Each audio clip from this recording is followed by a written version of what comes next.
What's up, guys? Welcome back to the Lugards. It's your boy Dalu, and It's your boy Mars, well, also known as Martin. So yeah,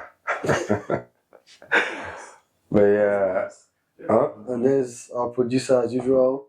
yeah, G. Josh in the back, controlling things, making sure we look pretty, and whatever else you do in the back there. Chill your thing.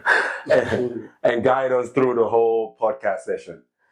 But what has been interesting though? What has been interesting this whole since we haven't connected? Well, a lot of things has been interesting. Fun intro trivia. Do your thing for the first night. So what have you been up to? Well, what have I been up to? Mm-hmm. Thinking about how black people can be great. That's I good. say like do it scary. We need more people like you. Please, what did you come up with then? I hope you know. Oh yeah. So coming up with that, yeah, shout out to the guy that made this new Netflix series from a movie to a series. It's called Anikulapo. Yoruba. Yes. Oh, Shout out to him. Like, I heard it's really good. he's impressive. Like, I think now that is something for us to say, like, you know, for Nollywood, something that can represent Nollywood on a good scale, like historical background, originality of content, language and culture and influence and all of that. Everything was well put together. Like he did a great So you job. watched the whole thing? Yeah, I watched the whole thing, and then I didn't. The only critique I would give would be like the ending was a little bit. I couldn't really see what the message. Don't spoil it. Yeah, I couldn't really see what the message was trying to give towards the ending. That's what I would say. But So everything checks out, like actors. man, shout out to all the actors and actresses in that show. They had the accents I heard. Shout out to all of them. Like this is how you run people their check. This is really how you run people their check. For real. Like that was acting.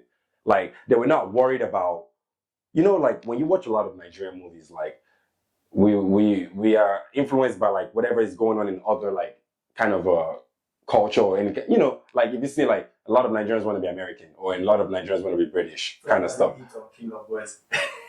Yeah, no originality, or, you know. But You know, I mean, the King of Boys was the whole gang bang, the shooting. You know what I mean? Yeah, but I mean, like in all honesty, is that how we gang? Oh yeah, is that how we really gang? I wouldn't even criticize King of Music. That what I don't like is like some other movies where we like you see like Nigerians, cultural Nigerians, like where most of them have like different accents. Like Yeah, like that's what I'm saying. Like it just be weird. You're not somebody that grew up in the slums of Nigeria. Your accent is like It just be so thrown. But anyway, shout out to that show and the movie, man. And He really did a great job. Like I am a fan. I have to say that. Like Do we feel like, I guess, Netflix involvement played a part? Does Netflix even? is Netflix? No, I think no, they just it's just a platform for you to Oh, okay, we didn't come in and go like, it's not like an original budget. It's not even Netflix. Is it? It's on Netflix. It's Netflix. Yeah. I thought it was Disney Plus. Are you No. talking about the watch? Oh, I think I'm thinking about the watch. Disney animated. Oh, so which one are you talking about? Anikulapo it's a show. Yeah. On Oh, Netflix. Yeah. okay. Yeah. Yeah, I mean, I told you there were some really good on Netflix. You were talking about the No, Hausa one too. I know. I Yeah, don't know the about Alpha one, that. the Caliphate is really good as well. You should see that. Who made that? Nigerians on Netflix. It's a really good show. One of the best I've seen. I had a knock. Pronounce it a bit. Anikulapo Anikulapo. was good too. I heard about that, but I was actually thinking about Iwaju. I heard it was really good. Like they had the Storyline. It was a really good. It was a really good show. I was really impressed. Like you know, it showed like the integration of how colonialism came and how they took it with levity. You know, it was a beautiful show. Seems like you're really impressed on the story. Man, you don't understand. Like, yeah, like original to where you're from. You know what I'm saying? Like not like a bunch of people that just want to water down and just mix things that are not supposed to go together. Like one strong Yoruba accent, but say yeah, you feel me? Yeah, like what?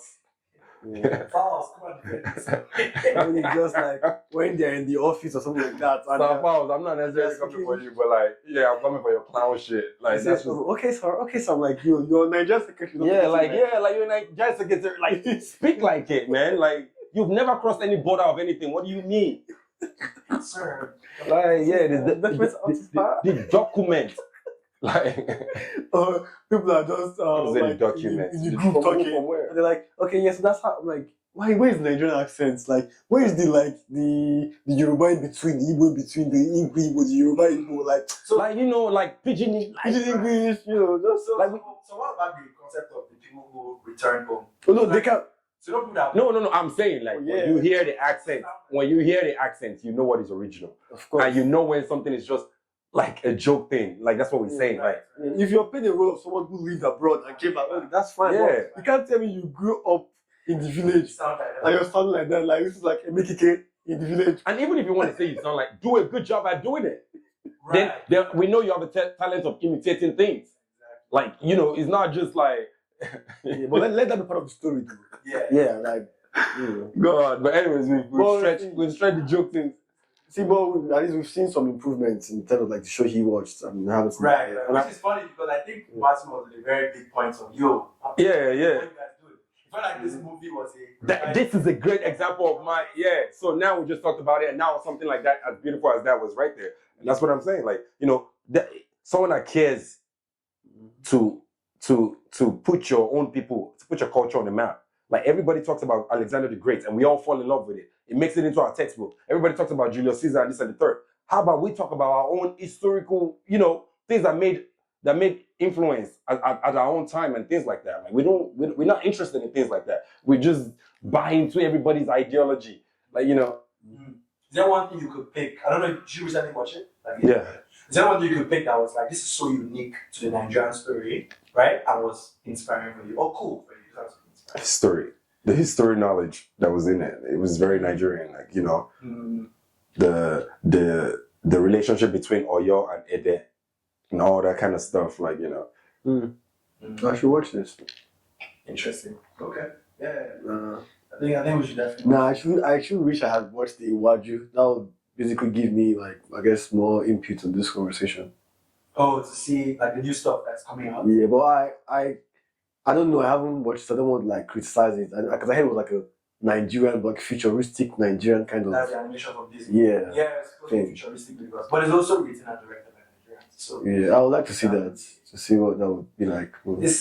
it's such an interesting dynamic when we talk. See how like UMG got into Maven, right? Over? Yeah. Mhm. I didn't know that. Yeah, it's Oh, yeah.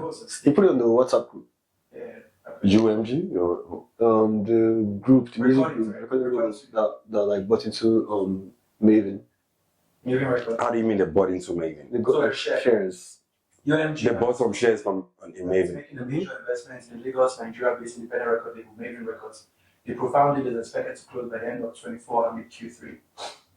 This guy trying to be like big in Nigeria. What's his name? Oh, Don Jazzy. Don Jazzy. that's good. That's good. I'm like, if he's really making the right deal and like, you know, he's on top of you know, making his own thing relevant rather than just selling into some other bigger institution. And shout out to him. That's what we need. We need someone to come and be able to put a structure on this thing, so that way you can create network and like, you know, access for up and coming people.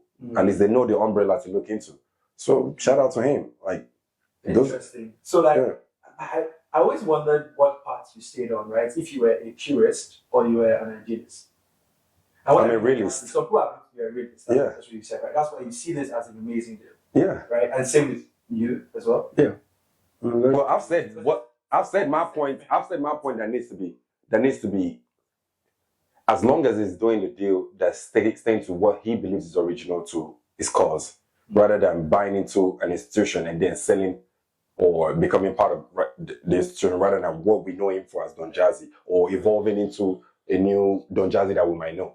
As long as he's making the right deal to make sure he's doing the best thing possible for his team, his label, and his own growth, and being able to I'm with that. As long as you make it right, rather than just, oh, boom, Don Jazzy, come here. Oh yeah, we give you 600 million, but this is what you're gonna have to be doing now, and and then Don Jazzy and everybody starts sounding like Selena Gomez and Ariana Grande, then I'll be like, wow. That's what I mean. hey, you know what I'm saying? Hey. It's a. Someone was saying. I remember we were having a conversation. I was having a conversation with a friend about this. Anik Bolakbo, because I was so impressed. I was like, yo, this might be the guy. Because I remember we're talking about Kule Folayan, that's his name. Yeah, and I used this woman instead as an example. The one that did King of Boys, Funky Akindele. Like, but now when you see something like this, you're like, oh God, this is someone that's actually sitting down to put things together. Like, you know what I'm saying? Like, he's really, really, really trying to, he sees something. Those are the kind of people like I want to be front runners for our own. Like, a pure creative. Like, exactly. Rather than Funke I think Funke is a really smart businesswoman in the movie industry. I don't want to be biased, but do you see her as like a creative in her directing? So is it Tribe of Judah, or I'm not sure the name of the movie. That's the highest grossing movie, right? Yeah. I haven't seen it yet. I want to see. That was good. So she's pairing, I guess, being a businesswoman and creative. I'm not sure what she means by businesswoman. It seems like opportunistic. It doesn't show the real cultural nature of it. I feel like what he's trying to say is like she's just good at bringing things that's with the moment or creating content for the moment. Like, is that what you're saying? Like but she's not like, or like she will never be the source of something that is like, But she's original because she created that Aunt Geneva. She's original. Yeah, that was a good. I think, and that's why I could mention her name because I thought Aunt Geneva is a good comic for us Nigerians. How like we were just talking about a village babe that we saying in it, like like what are you trying to do? Like that's Aunt Geneva. Her originality is not a question, but I guess maybe the way this Onakolo, the way you portray him, like maybe has more depth in like his own movies. So what he creates. Yeah, it's about depth. Maybe that's kind of how. I know what you mean. I know what you mean. Like how strong is that content base? Like like how long can you expand it and without just being like maybe like something is hit today, you put it in your episode and those kind of stuff. Like I know what you mean. Like Game of Thrones. Like you see, for example, if you watch Game of Thrones, it's just well put together. Like you might go several episodes without seeing your favorite character, but it will never lose its originality. You get what I'm trying to say? Still, is that what you're saying? Or you can buy into several characters and so many things like like the I guess the content of each character, like each the depth of character, like there's a better word for it. My God. And that's why you will love Anik Pokola. What you're saying right now, that's why you will love it. Yeah, character building.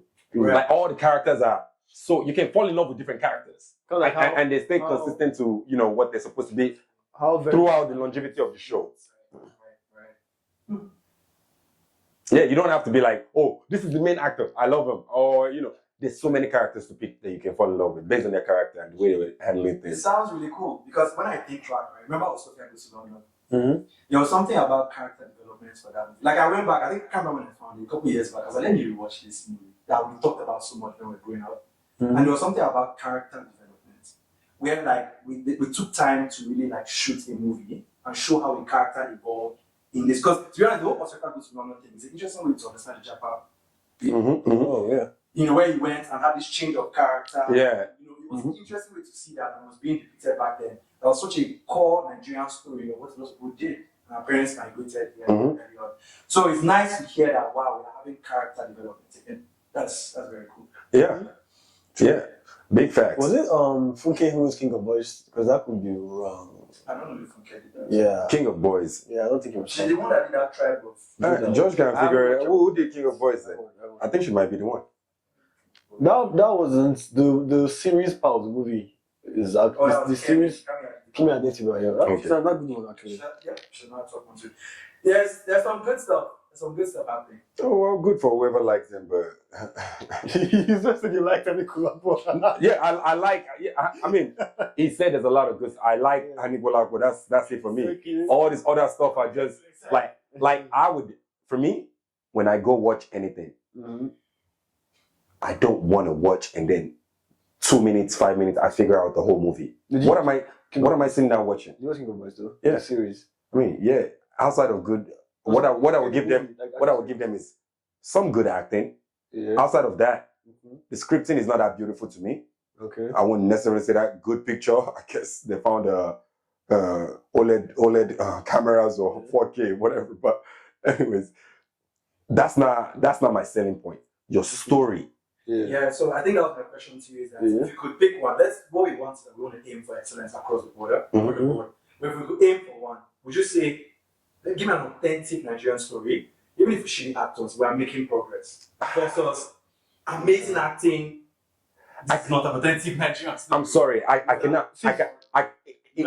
Excellence cannot be on one thing. Acting has to be perfect for me. Like, and one thing I would criticize a lot of Nigerian movies for previously is that yes, sometimes I might get like great main actors, but then the supporting cast is ass all through. It takes away from the experience. Like you see, okay, yes, Ramsey Noah is good. He comes back. Then the three children, his kids were like, hello daddy, hello mommy. I know what you mean. Yeah. One thing, help you. Yeah. They're not just seem like good like Hollywood movies. Like even they just focus on their selling points. Ramsey Noah.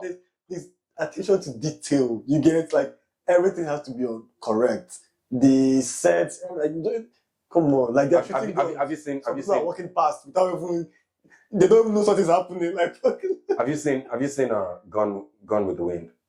Gone with the Wind. That's a popular one. I haven't seen that though. It's like we have things to watch. This is not Nigerian. This is American. No, that's a the greatest selling movie of all time. Greatest selling, so like a box office or what? Look it up. Gone with the Wind. So what do I think? Like greatest selling? No, look at Gone with the Wind. Just look it up, and then most of the statistics. Yeah. Check out greatest selling Hollywood movie of all time.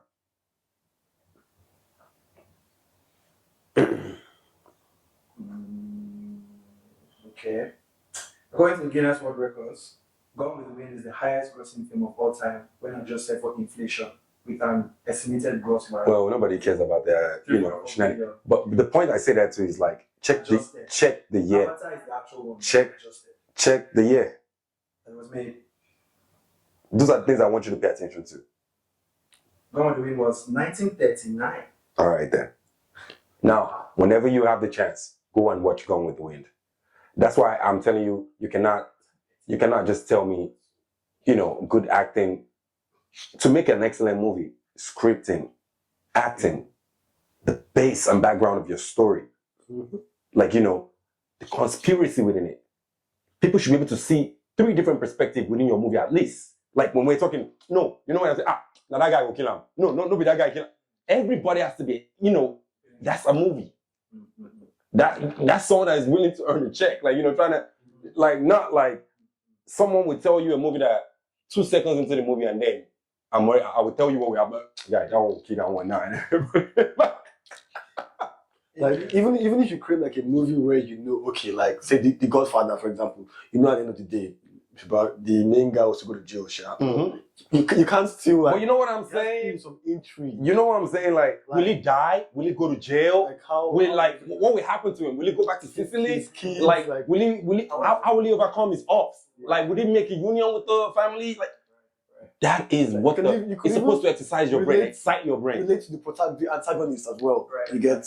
And the deeper part of this is like, how does the Nigerian experience cause them to do whatever decision they choose to make in the movie? You know what I'm saying? Like tie back into, let's say for example, the fact that we have military rule. Okay. Maybe it causes somebody to have like a rash way they go about life or whatever, based on just what they think should be living there. You could tie it back to that and explain it. That's what this man is just crazy. Let me give you what I want to tie it to.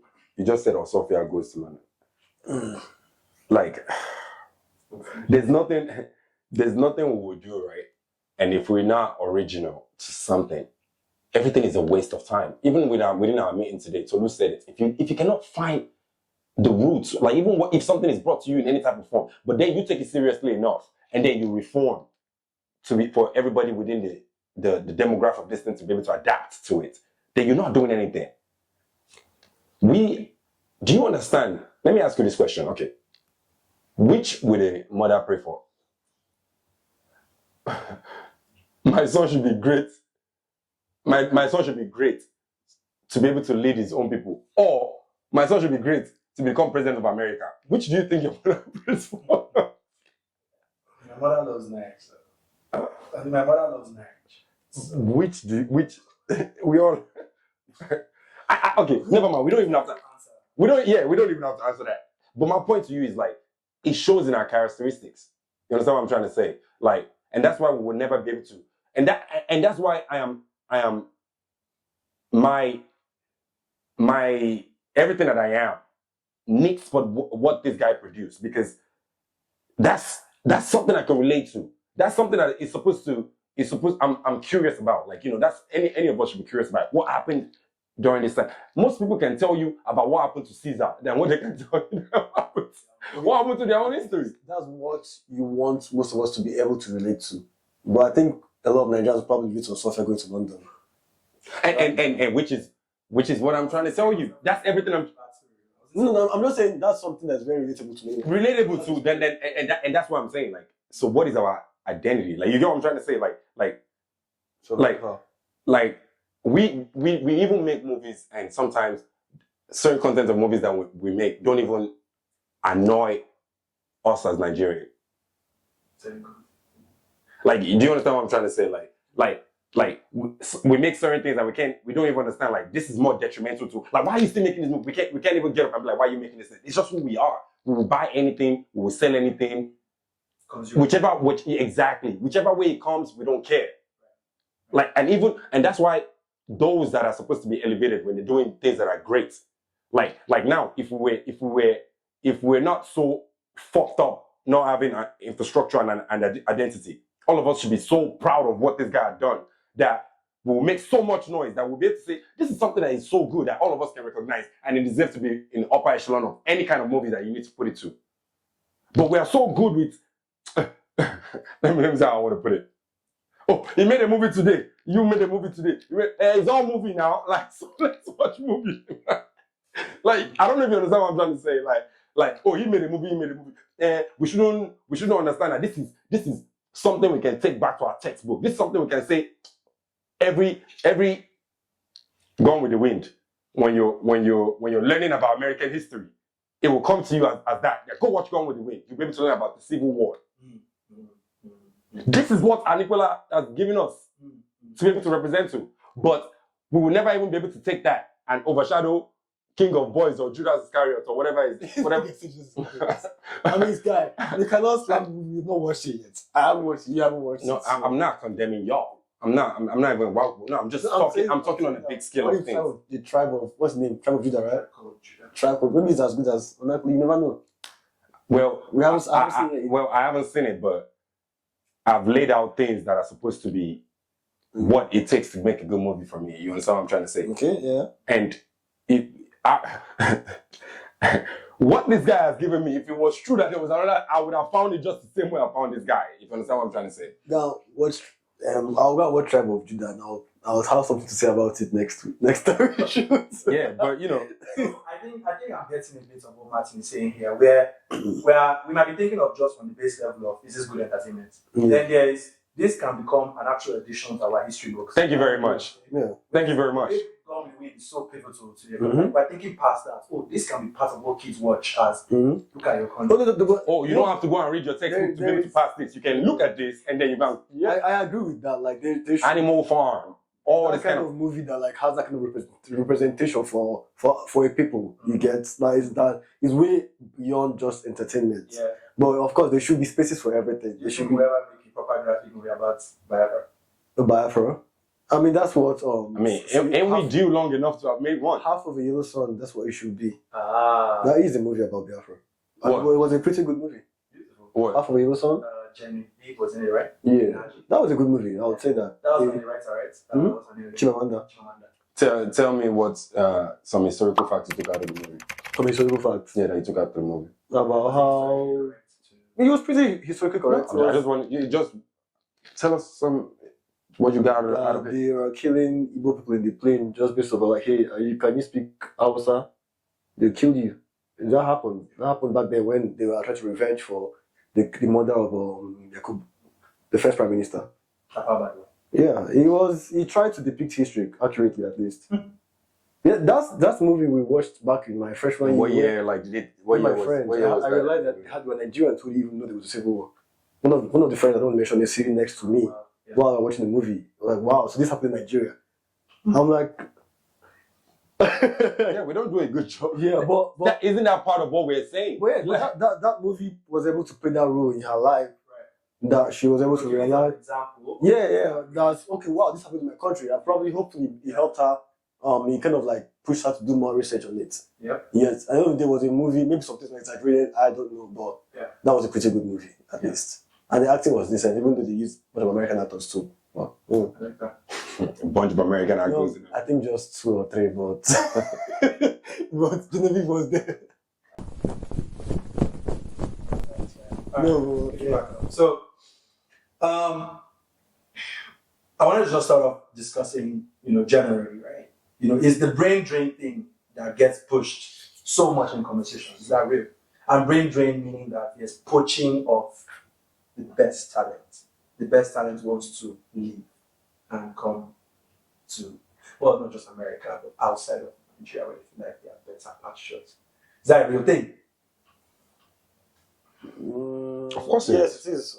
Any country that's still developing. Mm. Everyone looks for better opportunities wherever if they can. So if they got the opportunity, anybody will leave for better.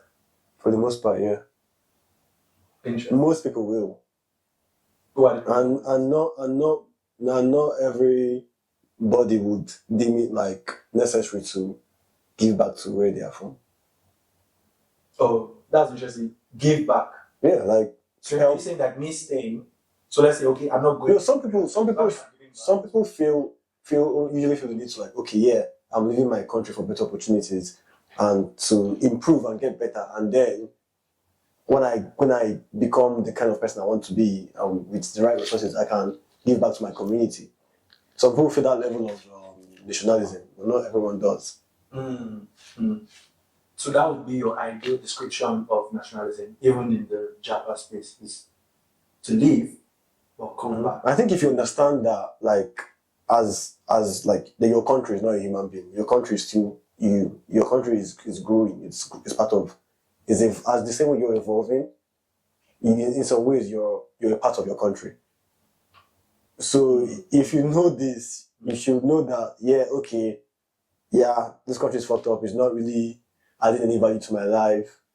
But that also shows that the sum total of people like you have no value. That means why your country has no value.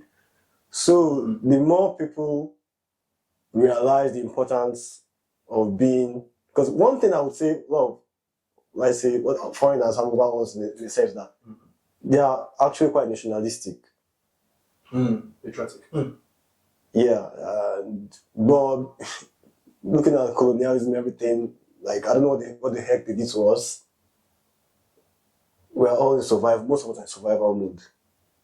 Really, we're in this cycle of feeling the need to keep taking. We need to be spoon-fed in a sense. And you're blaming it on the situation. Yeah, I think it's The situation caused the people to be like this. Yes. To Japa and not feel like the country is well. Not just even people that Japan, even those are still there. We want to be spoon-fed. I guess we want things to be given to us. That's why we keep blaming white people all the time. Like, I think they deserve blame, but I think it's high time when you realize that nobody's going to save you. Do you think there's pandering to this? Oh, the white man spoon feeding happening, even people that are here? I think we have a importation mindset in everything. Like, whatever. The same way we keep giving out our crude oil and like getting the refined version back. Right. It's kind of the same way we do with humans or human beings as well. Human resources. We're exports in a sense. So you don't believe the best citizens are living? Well, I say the best ones that have the opportunity to. Maybe you could be right. I don't know. Because by definition, you're saying like, if you did leave, you can still be considered a patriotic citizen or nationalist by coming back. If you actually give back positively. Okay. Martin, what do you think? He has a lot of great points. Like, even when I was listening to him, listen, I don't even know which one to start from, but like, let's start from like closest one to you. who do you think is supposed to be blamed for this? Like, who do you think is to be blamed for it? Or even before that, do you know that Nigeria, like back then, Nigeria had a thing where like they used to finance certain students to go to like foreign countries My to mom like, did that actually. yeah, When my dad's older brother, yeah, Yep. Okay. to Russia. It's important to go to school, then come back. Yeah, so Just like what China does. so now that's nationality. Okay. Being able to understand that like no matter where you go, everything that you're going to go and do is to be able to learn something and bring it back home. Okay. So now, like how many, because we tend to blame the government, let's even start like addressing the citizens a lot more now. These are good topics to like address us as citizens, like, you know. How many of us did our parents ever like sit you down and were like, hey, this is home. Like no matter wherever you go, how many of us can truly say, no matter where you go in this life, this is home? Like, That's a good point. like we need to address things like as true as it should be, you know. Like when you train up your kid in the way it should grow, and so when it grows, it will never depart from it. Mm-hmm. How many, like how many, as much as all of us parents, or no, I'm not just talking about us. I'm talking about all of us as like when we were kids, when we needed to understand these things. How many of us, like, as much as your parents like preach Jesus Christ in the Bible to you, how many of them made them understand the value of a nation, country, community? That's true. It's gonna show.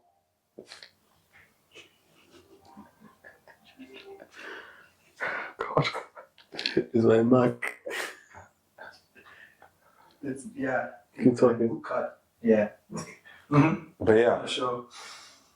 what was I saying? How How many parents take the time to, I you know know, sure that. Yeah. So how many parents actually do that for the kids, you know? And even at those that are like, that have gone to study or even go to different countries, like how would you feel? Even I say that for me, even for myself. Like, you know, there was a time where I bought into the understanding that I'm American. Like, you know what I'm trying to say? I've gone through that phase in my life. There was nothing at the back of my mind I was ever thinking that like home. So was that from, sorry to cut your thoughts off, but was that from the lack thereof of them feeling like, hey, Nigeria is home? Or did they actively actually make you feel like America is home? Well, very great question, because What is bigger into this? because they're not selling me any home. They left me to figure out where home is gonna be. yeah. Like, you know, or I mean, same for any of us, as I would believe. Like, because I don't know how many of us, like, our parents call us every morning and say, I'll be honest though, my mom always kind of wanted me to come here, school, and come back. That was the idea before the So whole. it's basically That was supposed to be the plan. Alright, so what was the impact of nationalism that was put into you? Tell us the thing that made you not understand that you go back home and you are even more of a product of the West than I am. Aren't you agnostic? Just stop. That doesn't have Just stop. That doesn't have anything to do with. Yes, it has everything to do with it. It has everything to do with it. Your family, you come from a Christian family background. You're agnostic. Yes. Where did you find agnostic? Where did you find agnostic? Agnostic. Whatever. My ancestors were not even Christian. No, but That's why I asked them, because, you know, even within us, like, we say these things, and even within us, we still cap about it. Like, you know what I'm trying to say? That's why I brought him out to understand. Like, it wasn't like anything like anything. I'm just saying that to say, like, no. Give your take. Yeah, I think you're about to. No, but okay. Being Nigerian and being agnostic, they're not mutually exclusive. The fact that I'm still Nigerian to the core and still very patriotic about Nigeria. So is Nigeria your identity? Is Nigeria my identity? Yeah. Nigeria is part of my identity. Thank you. So you're agnostic. Is it not part of your identity? Agnostic. Yeah, is it not an identity? Yes, an identity. All right, thank you very much. And where did you find this identity? Books. I didn't even. See what I'm saying? Please listen again. Yeah. Where did you find this identity? Where did I find this identity? Yeah. I didn't find it. I just realized that when I read about Where? what it meant. Where? Where? Mm-hmm. I didn't find it anywhere. I found it within myself. Jesus. Before you were agnostic, what were you? I was Catholic. Where did you find Catholicism? My parents. All right then. Where did you? I'll ask you the question. Where did you find agnostic? Outside in the world. What world? Where in the world? Outside, you were just outside my you were parents. just in the this space. this was me finding my own identity. Where? What do you mean? Where? I didn't find it in any place. How many countries have you lived in? Nigeria, America. Where did you find Catholicism? In my parents' house. Where? Nigeria. All right. Where did you find agnostic? SF3? In Nigeria. Yes. You were an atheist in Nigeria. That was not atheistic. I did Bro, tell do you understand that like agnostic would be a newer agnostic would be a newer term than atheism? Yes. Okay, so let me explain. Let me explain it to you. Yeah. Chill. So I think I didn't even know what it meant. I just knew that. Okay. Unlike the atheist, I did not believe that factually there's no God. I never cared, and I didn't care about that. I care about like actual physical phenomena, what I could see. I'm very much a realist to the core. I don't really care about all the balloons, spiritualism, because I did read a lot into like different religions when I was just in secondary school. And I came to conclusion they were all the same. To an extent, just different ways of doing the same exact thing. So you did it in Nigeria? Yeah, and also it's in Nigeria when I sell all this like juju, whatever, like find out ways. Because I remember going to like one place called Amawasa, to see if the Babalawo there was actually real and everything. So I think I started disproving all those things. So you're saying it was an influence? You're saying it's these books. No, I read so many books like what's it called again? I remember like History of Religion, 14 Laws of Power, and all those kind of books. That's kind of where I started like reading stuff and like thinking about my own beliefs and everything. Yeah, of course, that came to its peak when I came into school. Because I got more access. Don't worry, I know where you got it. I know it was in Nigeria. No, that's where you started though. That's my point. I mean, I feel you. Yeah, but you were not in your mother or your father's house promoting agnostic. I'm not going to. What would I try to change? So it wasn't your identity then? It wasn't my identity. When did it become your identity? Where were you able to accept as your identity? I became fully who I am today. When I came here in school. Thank you. Yeah. Okay, so now you understand part of the Japa system, why it ties to it. Do you get it? Do you understand that? It don't mean, and I'm happy for you. You're able to reform yourself. You feel like you no longer want to be a Christian, which is good for you. But what I'm trying to tell you is like, it's part of the identity of what we're trying to understand. It's good for us. Like for me, if I was brought up, I'll be thinking about Nigeria and this and the third. I'm a better Nigerian because now I'm thinking, like, you understand? I have to go home. None of this makes sense. It's what I will infuse in my own kids. So it's not like I'll bait it into their brain. But I'll be able to infuse certain things to them that like it will be steadfast to them. This is what it'll be original to. See, for example, for you, you became an agnostic. I became a Reformed Christian. I will not tie myself to Catholicism because I understand there's no institution that's going to be telling me about cause of harm or use or within the concept of religion be able to reframe some slavery or make an excuse for it. That's why I'm a Reformed Christian. But I'm still what? A Christian, original and tied to what I came from. Okay. So you didn't fare too far from what it is, which is all we in Nigeria become. You see some of them, they lose their cause after their parents move out here, boom. White bitches. That's what? That's the only thing to think about. Bro, I can never marry an African. What? African? What? White bitches. See, like what did you? I don't get it. Can you see where we're going with the narrative? Like, I'm not saying this because I think Chigalo is an intellectual black man. So I'm not gonna, and he understands what it means to have his own country. Well, so homie, I was trying to say before the agnostic attack was that you asked about. No, you were attacked because you said there's no difference. So there's a curious thing about where Sharon could go to here, right? Did your mom in Nigeria actually encourage? That's what I was gonna say. So initially, yeah, before the agnostic thing, I was gonna say yeah, because I was gonna say like I agree that like a lot of parents don't do a good job at that, but then I remembered that my mom was trying to get me to go back to Nigeria before the whole economic situation. You get so I guess even me being here, part was more like economic reason. Yeah, because I mean I have a better job than everything. Like I can help like the naira and blah blah blah blah blah blah blah. It's not necessarily because of like here Nigeria is terrible. Blah blah blah blah. We still just recently convinced my brother that you can come here. You don't have to stay in Nigeria. You get me? wants to stay in He Nigeria. wanted to stay in Nigeria at some point because he felt like there were more opportunities there. Or like here, like because he believes in freedom. You get, because maybe that's part of the bad thing when I say good thing about Nigeria in the sense that like there's not much structure. So there's a lot more. You don't have to maybe no much structure that can hold you back in a sense. Right. You get, So I understand that we don't veer too far. yeah. Come back to your conversation on the aspect of did your mother then promote you to then pick up a Western ideology? That's his question is where did you begin? I feel like my parents are very much against a lot of things that we see as normal here in America. Okay. So Yeah. So but what he says is very true. Like you even see like when a lot of Nigerians come here, like the whole like I'm going to find from not everybody but some like a white girl, this and that, like and basically pushing away everything like Nigeria. I don't like anything with Nigerians. You see some of them, And even the ones that love Nigeria, they love it for all the wrong reasons. Yeah, It's not the ones that love it's not it's for the like during December. Yeah, like because of here you have to like maybe pay some kind of bills, you have to go through certain processes to achieve certain things, and it's seen as stressful. But Nigeria, you just have to you can just bribe somebody, you can just do this. You know, there's a saying that Nigeria don't really hate corruption, they don't hate corruption, they don't benefit from it. You get, but yeah, that's a good point. For the wrong, I didn't even think about it that way. Like hate like Nigeria for the wrong reasons. You get, that's a very true thing. Yeah, there's still no nationalism in it.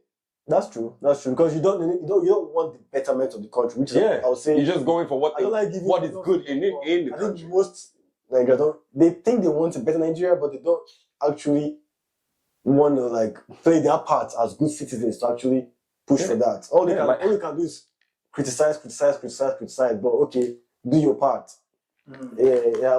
You hear like what has Nigeria done for me? Nigeria is not a human being. I was talking to someone the other day. I think I brought it up during the whole Anikulapo thing. I was like, yo. So I was giving the guy that wrote the Falayan guy that wrote the thing, the Kule guy that wrote produced the show. Mm-hmm. So I was giving him his flowers and stuff like that. And within there, we got into the. I was telling him like, when I go to Nigeria, this is the kind of person I want to meet. Like and. Like these are the kind of things that will put like these are the kind of people that you need to sit down with and see where their head is at for them to create this kind of content. Like sometimes I might give this man all his props for everything. Then when I hear him speak, I might be like, whoa. So but until then, you understand what I'm trying to say? What I see is he has left a footprint of an intellectual African man that might see things like it's like a cry. Like when someone makes a cry, and if you hear it, you understand. I need to go find that sound. Or if it's your language is similar to something that you've heard before, you understand. You need to go relate with it. It's like a call. That's what I feel like I heard from him. So I was telling him, I was like, yo. So this guy, I don't even know how the conversation went, but he was like, it was like, what's he supposed to do? I'm like, I don't kill himself for Nigeria, man. And I was like, no, that's not what it's about. What it's about is like when you hear the cry, you fit under the umbrella. And that way you keep creating, then you overshadow what is the cancer. Do you understand what I'm trying to say? Mm-hmm. It's like a wall call. Like, you understand what I'm trying to say? Let's gather together.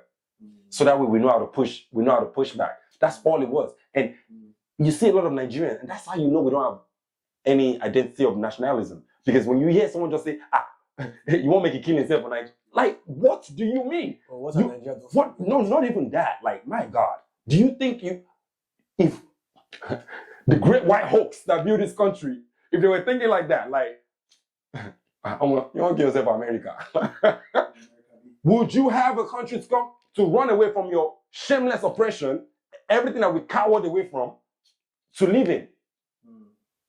But this is how much of cancer we've been breeding us. Like, I don't want to say, I don't want to insult one generation for the other generation, but that's how much cancer we've been bred with. That like, even the infusion of nationality is not in our DNA at all. We're saying it within ourselves. We are all a bunch of intellectual black men that I admire, because if any of you say something, I want to listen to it because of the way I hold your intellect on esteem. But let's be truthful to ourselves. Which one of us understand the love for our country? Which one of us understand that man, yes, my country might be shit, but I need to. You understand what I'm trying to say? It's just the levity. It's just like it's so easy. And trust me, and that's why I always give props to people that respect history. If you're a good student of history, when you learn about Abraham Lincoln, when you learn about George Washington, when you learn about Thomas Jefferson, when you learn about all these people, you gotta be stupid to think the way you think sometimes. Like, you understand what I'm saying? Like, I mean, it's not for all of us to be George Washington or for all of us to be Abraham Lincoln. But shout out to the niggas that saw George Washington and are like, you know what? That's the guy. Be a good enough citizen to be able to say, that's what I am right now. When I'm seeing this guy that made that great show, and I'm like, you know, that's what it is. Put power where power is supposed to be. And when it's a joke thing, when we laugh about it, when we come out, you know, like, you know. But you got to represent what is right. That's why we can. That's how we're gonna find our pillar of identity and structure. Like, we just can't laugh with everything. The way there's barely any love for the country. Like, even if you like, have you seen like that? You watch the Viking show, right? Like, even when they are going through it, whatever they're going through, they're like, I'm a Viking. I'm a proud Northman. They don't care. Nigerians. My God, come on. Hey, I'm from Nassau, Bahamas. I think really just like a Maxwell hierarchy of needs thing, where it's like we're in a stage of hustle and survival mode. But I give an example of people who are suffering though. Right. They were suffering. Great question. Great. I'm sorry, Cheryl, go ahead. No, I agree. I get what because I was thinking of like the fact that maybe we are still in survival mode. Right. That's why. From the place of privilege. Is that, you know, like, think about that. Okay, let me go back to like Sicily, way back in the time when they were being oppressed by the Italian government. They were still proud Sicilians, regardless of what they were going through. They were poor. They were starving. Came to America, they were gangsters. A lot of them were driven away by Mussolini. But regardless of that, like regardless of whatever, their government, the Sicilian government, they were run by the mafians. They were corrupt as whatever you want. Nigerians corrupt. They are corrupt. But there are people. People still loved. They were so. Bro. They formed this thing in New Jersey, but they were still proud Sicilians, regardless of any of that. Nationality. Because they understood the fact that it's not this Tinubu, they're not those that make up me, you, all of us. We're Sicilians. We're Nigerians. This is who we are. So all that talk about what have Nigeria done for me, like what it concern, we want to play for Nigeria. Nigeria is no human being that stand there. Like, yeah, you are the Nigeria. The identity that you carry around, the way you put your shoulder up, the way you speak about the country. It's no more Nigerian than you are. The way you speak about your country, that's how people respect you. Like, it's not even about the Tinubu and them. Bro, look at how we were able to sing when Nigeria was doing big things. And we're able to say Giant of Africa. Look how long that title echoed with us. Should see us doing AFCON, man. Ridiculous.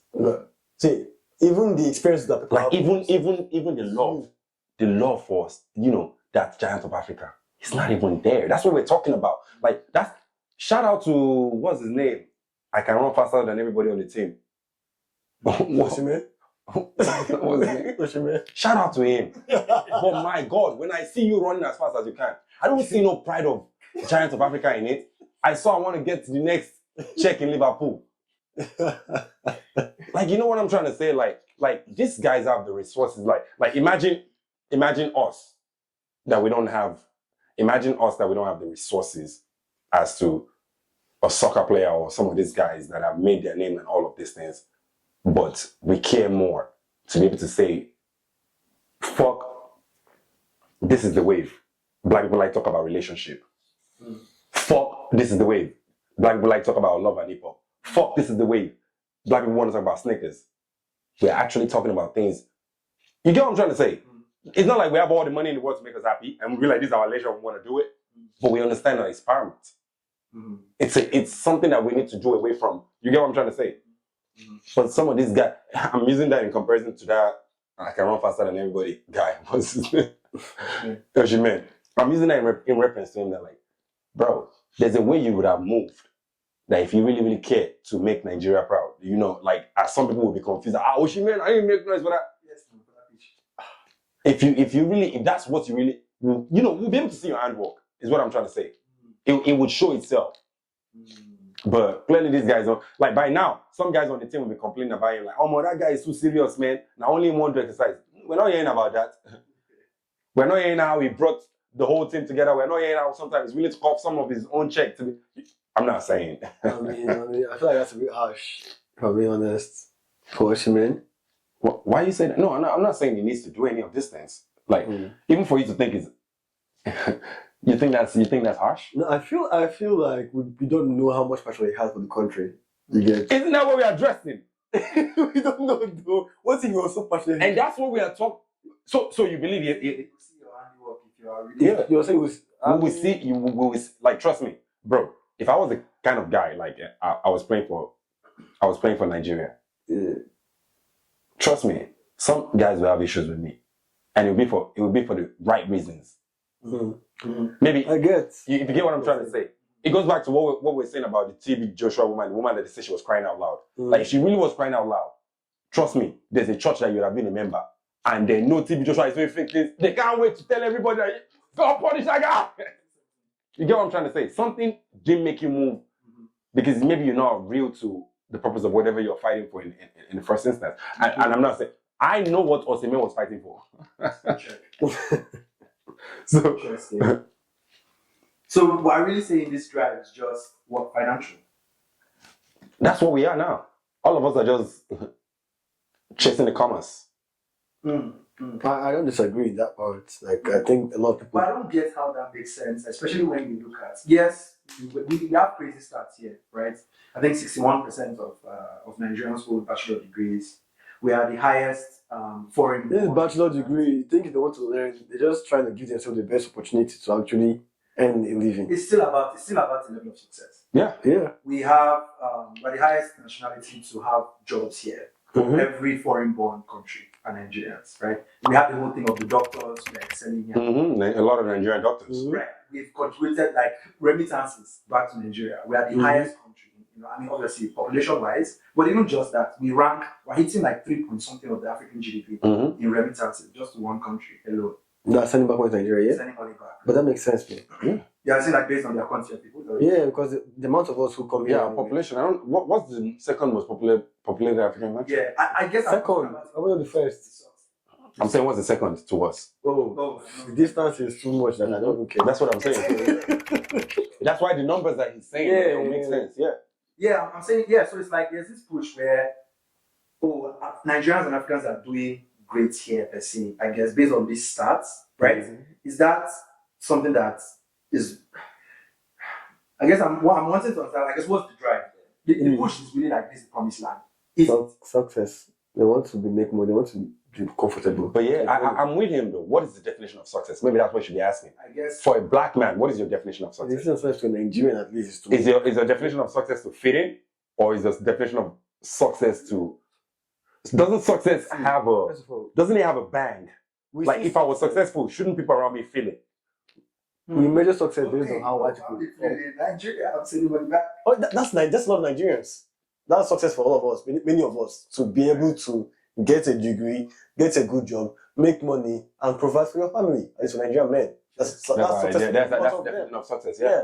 So that's what we come here to do. It's not never like let's take whatever we do back home. That's not part of our definition of success. Education is what most of us see as that since we are small. Even some I knew friends when they play soccer. Like I bet go to school. But now let me even ask you a question though. Even though with the concept of shouldn't we be able to find being original under the concept of education? Like, shouldn't you be educated so you can see things more clearly? Yeah, but we see education as a means to feed ourselves. I'm with you because a lot of us, we are even educated don't mean we are smart. A lot of us can pass exams. I think having degrees and being actually educated. Yes. I think they are different. Because I know a crammer and I know someone that can just memorize things, and it don't mean like you know what I'm trying to say. Yeah. Right. Yeah, I mean, because if you see like a lot of our kind of like how maybe similar to how a lot of like black people like see like basketball, like rapping and stuff like that, because they have like a lot of heroes who have done that. If you think of like Nigerian heroes, you think of like Awolowo, Chinua Achebe and stuff like that. I think that could be why we see education as the gateway. If it's not education, politics or even open church. Ways to stay financially. Yeah, because a lot of times your legends that kind of like pave the way for you to do certain things. So, I mean, any of this, I guess for you guys now, who do you think is someone that is Nigerian that is proving legacy? And has it been financially driven? I guess my point is that, can you be financially driven, but still be legacy about the country? I think it's possible. Does it have to be some matter shit? I'm for knowledge, I have to suffer for it. You know? Like, what? How do you guys... I'm with you. Like, even to add to your question, would you... Here, and I'm not talking about just money now. I'm saying like they have the money and they have everything. Now, what do? Can you compare Dangote and Bill Gates? Can you compare Dangote and Jeff Bezos? Can you compare Dangote and Elon Musk? Can you compare Dangote and Warren Buffett? Can you compare Dangote and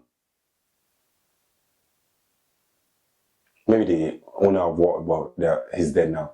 I'm saying like, for example, the owner of Walmart. Walmart. Oh. Like, can you compare them? Like, do you understand what I'm trying to say? Like I'm saying, like, Dangote is a billionaire, and like the biggest noise is made so far is the refinery that is built in Nigeria. Bill Gates is a billionaire. He has even played, in Africa, sugar cane, cement, and all of that. But and that's the richest man in Africa. Bill Gates, Warren Buffett, you find out Warren is in Ford, he's in this, he's in that, they're philanthropists. Yeah, Bill Gates is heavily in Africa, actually. Bill Gates was even, his name was propaganda into the cause of Ebola. That's how active these people are. Yeah. It goes back to, I hope he's able to start your question. Like, can you see, even at the best that we have it's not besting. I agree with your points, Cha. I do agree with your points, especially with like Bill Gates. And I'm not saying Dangote should be a terrible human being. No. I'll say like Bill Gates, like Elon Musk. I see them as visionaries. Exactly, innovators. Yeah, no, they're actual visionaries. Like Jeff Bezos, Elon Musk, and these are guys that like they are trying to add impact, to do different things, and not just about making money per se. Maybe even they've made the money, but now they understand something else. There's something bigger than that. Like, because I don't understand why Elon Musk would need to pay 400 million or how much for Twitter. No, I've listened to his but speak. he did it. He did it because he's thinking. He's a thinker. He's a thinking man. He understands. He looks within the concept of where he's an American. How is everything playing around me? People are talking about freedom of speech. Is it really true? Or there's an institution that's controlling freedom of speech and they're not making it happen? What has Dangote been able to, with all this money, what has it been able to do? We are the voice of Africa that really matters, and I'll put Dangote in the class of like Rothschilds, maybe Buffett. They're just they're just capitalists. He just wants to make money. I think he has proven that that's not who he is. He's not like a Jeff Bezos or whatever. He wants to make money. Right. Even his friend Bill Gates said that. That he's not, like, in comparison to the rest of the billionaire, like So tying into an interesting combo here, right? We feel like maybe there might be some philanthropy that you might gain from Western ideology. Since we are seeing that a couple of them here are philanthropists, right? Versus our chief black man, who is Dangote. We don't even say Elon Musk is a visionary. Is it really? Well, yeah, Bill Gates can be all of that. You can. Elon Musk is a philanthropist. I mean, but so would you then say that an argument towards the Japa thing is, maybe I do want to come and understand what this Western ideology is for me to do better? I doubt that. Too big because it's too big for their brain. How is someone from coming all the way from Nigeria?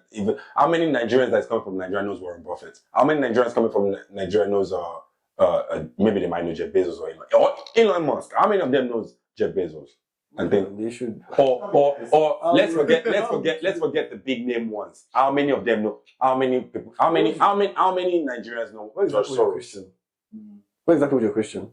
Was what? What exactly was your question? What are you driving at?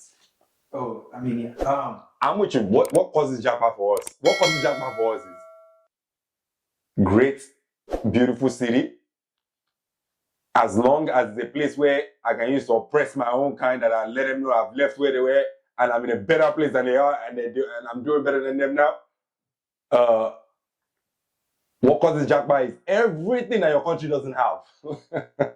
Stable electricity, clean water, and actually, government act like they give a fuck about their citizens. Making a great case for the Japa. Yes, yeah.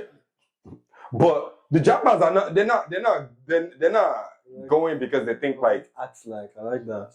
Hmm? Government acts like they give a fuck. So they might not actually give a fuck. They might not actually give a fuck. They actually do act like they give a fuck. Right, because there's that, we were talking earlier before we started recording, which was like someone was making a point, this Black American lady, she went on TikTok and she said, you Africans who feel like you want to come here, you know what?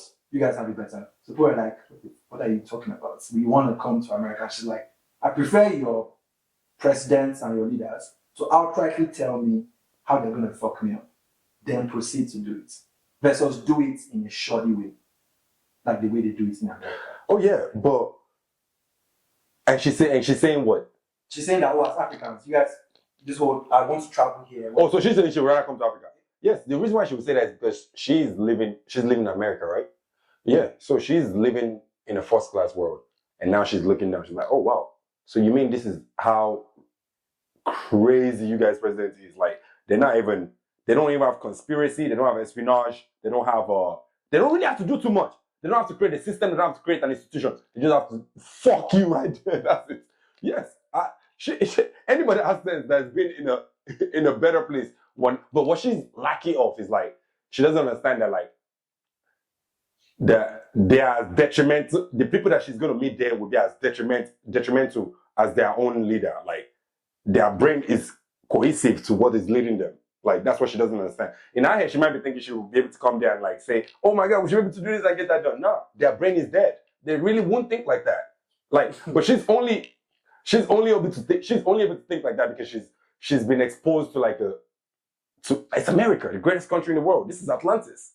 So she can only see that. And what she's trying to tell you is like, my God, the games these guys are playing over there is just so much. So that's what he's saying. They take their system seriously. They're not just trying to scam the citizens. They would actually create a system. They would do what needs to be done so that the citizens, we act like we give a fuck about this. She's saying that they would fuck you up here, but they would do it through like a very, very manipulative manner. No, she's saying they will fuck you up there in a manipulative manner. No, but in Nigeria, America, yeah. I mean, they're America. But in Nigeria, they'll just they'll fuck you up. Yeah. But in Nigeria is more like a direct fucking up session. So, but I mean, I see everyone always says their own is worse till they go somewhere else. That's just it.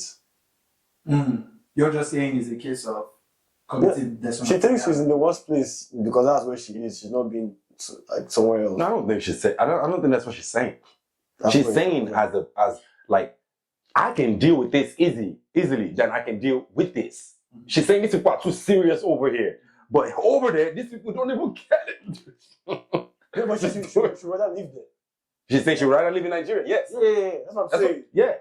I'm saying that you agree that that's what she's saying, but you're saying the reason why is just because you always hate where you're coming. Yeah, I think I see that a lot. A lot of Black Americans like, hey, why you guys complaining about? Yeah, you go back to Nigeria, it's like I doubt there will be Black Americans telling you that they will pick America. They will pick Nigeria. They will pick Africa. No, that's what she's. I doubt that. No. Yes, that's one. That's one out of it. No, but the statistics is not that many at all. I'm not saying that, but I've heard that. If that was the case, they would have all bought Ghana already. See, I've heard that narrative. Yeah, but even I'm not saying they're all like that, but I'm not saying that narrative that what she just put forward. I've heard it multiple times from Americans. Mm-hmm. That's about this America versus Nigeria, Africa point of view. You get? I doubt that though. I doubt that. But I'm with what she's saying though. I'm really with what she's saying. Like from her perspective, like even for me, as I'm here right now, I don't look at Nigeria as like they're in 2024. I look at Nigeria as like 1885, 1886. Like, for real. Like, okay, turn off all the lights right now. Turn off globalization. Boom. All the cars when they falter in Nigeria, what are they going to go back to riding? Because you're only building the engines. Okay. Okay, so even all the Okada, when all the engine breaks, there's no way to import new engine. What will happen? You will go back to riding your fucking horses. And everybody, 1888, 1886. Wait, it's not globalization. We turn it off just for Nigeria or for here as well. The entire world, and that's what you say. I say turn off. There won't be any importation. Just turn off globalization. You don't have any internet to be comparing. You don't have any Instagram or nobody's selling free internet to you or any of those things. 1880s, straight up. So how does somebody exist with all these things? How does someone exist with patriotism in a place like this? You know, like how do you show nationality? Build your own things, though. That's a very good question because the solution is very simple. Now, it's not very simple. The solution is very simple, but to execute it, who knows? The solution is very simple. We've lost our chance of citizens' representation. If you understand what it means, like back then in the 1700s, before the Revolution War and all this. Those people then, it was the language. They don't have any internet to distract them. They don't have anything to distract them. The language is everybody going, American first! American first! We're gonna fucking die for America! So that was the language. It was big, it's paramount. Even whoever is selling firewood, whoever is selling cotton, everybody knew the language. There was no distraction. There's distraction. Globalization is not you get what I'm trying to say? So globalization was not distracting them. Now, as for us, our solution would be whoever we choose as our leader. And that's why we create this narrative for us to be more serious. Like this thing is so simple. Like every Nigerians have to look for, hey, what do we want? What do we truly want? We want something America got, light. We want to live free. Any illusion that America is selling to the world, that's exactly what we want. And how can we attain it? Each Nigerian buying into an institution of what is true. Like finding, same thing like I'm saying now, if it's this, I'm just using an example. Let me use, so I don't be sucking this dick too hard. Let me use this chick. Who was the chick I was using the other time? Funke Akindele. If she's the one, if she's able to understand that, okay, this is what I'm on. I have this crowd. I have this, I have that. You formulate the institution and you take it seriously. And when you take it seriously, then you know how to reform a way or a bill to the government that like, look, this is as much Nigerians as I'm bankrolling. Support this institution. Then she'll be able to create another institution or something. You get what I'm trying to say? But it's easy. It's just every Nigerian has to take it seriously for themselves. If you understand what I'm trying to say. Like you see what, like, we don't have any opportunity. We don't have the time to be stupid anymore. Like everything can't just be who is making the newest track, or who said the nicest catchphrase in one movie, or who is popping on Instagram. Can we just look at something that looks serious? Like, think about it this way. The only reason why this man, what's his name? The guy that is better than Peter Obi, I'll pick him over a bit. Showore. The only reason Showore will not come away from where he is, and I understand Showore, I'm with him. I'm with him. Like, if I'm telling you all these beautiful things, right? If I'm saying it to you, I'm educated, I'm trying to make you understand that we can do these things.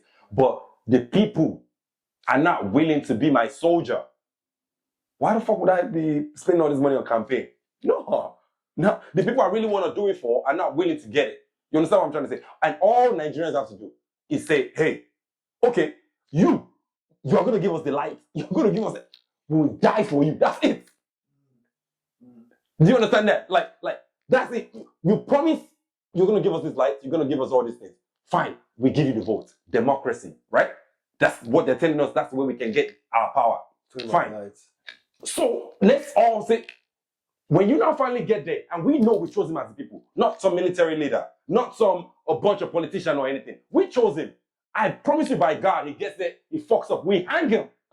like big facts. Not like somebody that we cannot pose any threat to because he's already covered by the military. He's already covered by this, he's already covered by that. You understand what I'm trying to say? But Nigerians, as a citizen, have to take themselves seriously enough to just be like, yo, if this is all we do with our last energy, is to come together and say, you, do it for us, and then we'll rock with you. And that's all. Not even just that though. Like on all levels. Like say we're still doing this democracy, like the governor elections, everything. And that's why I was usually able to use those movies as an example. See the Abia State governor now. I know they really wanted him, and they got him. Oh, The Abia State governor. what are you talking about? See El Salvador. Oh, that's the president. I love that guy. See El Salvador. I listen to him. For the people, by the people. And he moves around with his chest big because he knows he got his people with him. Yeah, but name what's it again? Yeah, Bukele. But my point though, like I bet they have 24 hours light in Abia State right now in Aba. Oh, for real? Yeah, that's what I was talking about. Like the guy, I know they really wanted him to do elections. They got him. Shut up. And they love him. Oh, for real? Yeah. And why can't we just follow that blueprint? I mean, that's no. I mean, now when you were saying it seems very, very hard, that's it. The citizens, it's just us. Interesting. We would rather rock with the guys. I think also just being able to understand governance too. A lot of Nigerians really don't. They don't. Yeah. They don't Politicking understand how. And we don't have the role of their local government chairmen. They don't even care. You get like your local government is bad, and you're crying Tinubu like he's gonna come there and fix it. Yeah, like the president will leave all the way from. He will leave Asoro. Come and fix your. He will now go and find the builders. He will carry them in his bag. You know, like enter your truck. Abia. They don't even know how they have who their local government. They didn't vote for it. They didn't even know. Like, you know what I'm trying to say? That's all it is. Like, exactly. Let's take it seriously from our great points. Let's take it seriously from our local community. The grassroots, people that affect your local community. Thank you. Let's take it seriously from there. Because when we elect few of those will be the one that will come together and give us the one on top. So interesting. What generation is there now that we're thinking will make that sacrifice? Because a lot of this is going to be sacrificed for the fresh generation. Big facts. We gotta do it. Big facts. Because the Japa thing, right, is making an impact, whether you like it or not, and might not be directly supporting the initiative of sacrifice. So people really have to just take sacrifice. There's people who are moving back who are like, I gotta go. I feel I gotta go back. Toru is one of them. Yeah. Right? Which is like, I need to go start something back there in my generation to make some impact that sort of counteracts this. Because we need it wide scale, actually. But with symbiosis with the government, I think that's what you're also saying. No. I feel like we should be able to create something. We should be like, if everything that you said makes sense, I'm with you on that. Because I want to say the best way I want to put it.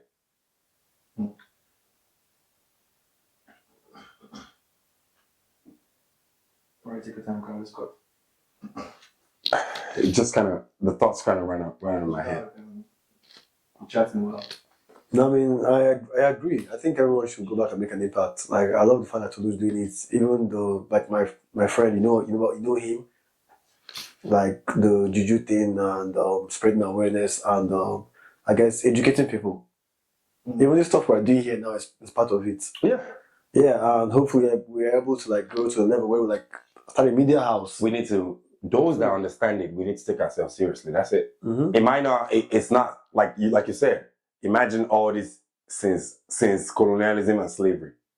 It's not an easy journey now to try to get people on a certain kind of way. But yeah, what we need to do is find our own application, our own network. Yeah. The people that get it. You said something.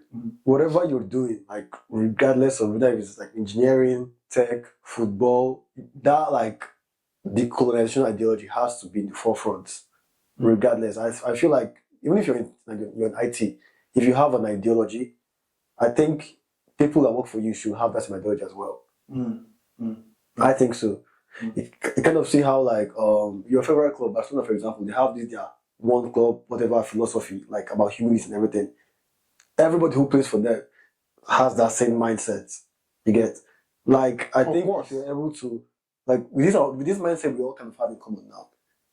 If we all keep doing this and educating people, like, because at some point you'll get to a level where young people you'll be employing, they'll come to work for you. Yeah. And you're able to like set them down that path and actually influence their mode of thinking. Yeah. Influence them, like being nationalistic. If you see someone that comes, you're listening like talking shit about your country and everything, you go to a level where you can caution them and like educate them, tell them like, hey, come on, like, you should be whatever you want Nigeria to be. it should start from you. Be that person. Yeah, If you find your own kind. Yeah, be what you want your country to be. And you try. Yeah, if everyone is doing that, you'll be surprised how far we could actually go. No, what is saying? Yeah, that's like, see, that's the thing. Even this platform that we're speaking on, it's the same thing. It's for people to be able to, like, just, it's not okay. Like, you know, you understand what I'm trying to say? Like, it's easy for you to go to a party and someone say, fuck Nigeria, and you find more people that be like, fuck Nigeria, and then it's easy to be like, then it's easy to find someone that will be like, yo, chill out, bro. Yeah, it almost becomes banter. Like, you get what I mean? Like you that you say chill out, bro, you become the ox rather than the person that says fuck Nigeria. I'm telling you. Like, it's a mentality. Imagine go to you. And that's why you say fuck the queen. Mm-hmm. Yeah, you know what I'm saying? And you think everybody's just supposed to take it easy with you. Yeah. So, like, so you need to find more of your kind. And we need to, more of the people that take nationality seriously are so far apart from each other that, like, we have a lot of shenanigans in our middle. Like, you know, so when you have that much of that shenanigan, when you speak when you say when someone says fuck Nigeria and you say, why would you say that? You see, there's more of those that say fuck Nigeria that's coming on and they chew you up. And there's more, and that's how it is for those people that are representing Nigeria than there is those that are trying to kill Nigeria. I don't know if you understand what I'm trying to say. Yeah. So those that understand the idea of nationality, and they around those that say fuck Nigeria, they need to find a way to be like, you know what, you're right. Let me move away from you. So I'm gonna find those that then you find, because the conversation that you have with a person that's saying fuck Nigeria and the person that's saying, why would you say that? The conversation that you will have very different. It will be completely different than when you meet another person that's saying, you know what, I find it hard to say fuck Nigeria. Because that conversation creates another. Why do you find it hard? Because you know that's where I'm from. I love it. You know that whatever you're gonna talk about will be more positive than whatever you have to carry out with another person that's saying. I was saying, going quite personal at some point when we started this. I wanted you to talk a little bit about that. Remember, you said how at some point most felt like you were more American. Yeah. Could you tie back to how did you refine your love for back home? Well, my mother, and funny enough, religion. Part of me understanding that, like, I can't be part of this old Christian identity. You know, you understand what I'm trying to say? Like, part of the old Christian identity was who I was, thinking I'm American. Like, I've never thought enough to think, like, why would there be things like curse abound? Like, why would the Bible try to save slavery? Why would they ever even be in any kind of ties to it? When I started thinking that way, I started thinking like this. There's so many things that is against me that I'm bought into, than what, and everything that's original to me I've left alone. I don't know if that makes sense to you. Like, you know, like everything that what Bible supported slavery. I'm in one of the greatest countries that made the biggest commerce from slavery.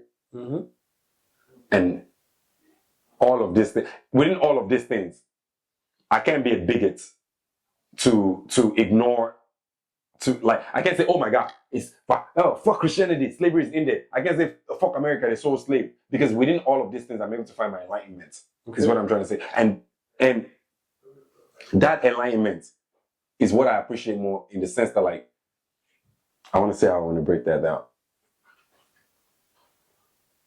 Basically, understanding Christianity more is kind of what helped you find your way back to your country. Even my country. I don't know which way I want to be able to make you understand it better, but it's just when you understand it, like, it's just the same thing. Like, how can you follow a religion and forget everything about you? I don't know if you get what I'm trying to say. Like when you understand the concept of this religion, like I said, stop thinking about it like a celestial thing or whatever, and everything is just clear and vivid to you, and you can put a time and place on all these things. That's just the same thing. Everything will be clearer to you. Like in a concept of God loves everybody, everybody's created equal. And so I was thinking, for example, right?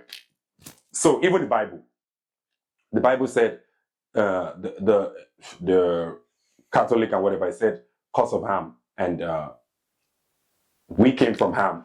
So we're supposed to be slaves and we till this earth. Do you not think the white people that fought and ended slavery, they're committing a crime against God. No, I get what you're saying. So even like none of these things, when you start thinking about it hard enough, like it makes no sense. Like that's why when it opened a channel for me to be able to start thinking like, man, the only thing I can ever be truthful is really, really where I come from. Like the only thing that can ever be original to me, the only thing that can ever be real to me, the only history that won't be altercated is where I'm from. If you understand what is real to me, that's the only thing. And that those little thought process got me thinking harder and harder, and like just start thinking like, oh my God, that's true. Like you really have nothing if you don't have a place that you can fortify everything. A place where you feel like you can never be oppressed. Where is that for you if it's not Nigeria? Like you understand what I'm saying? At least for me. Like, you know?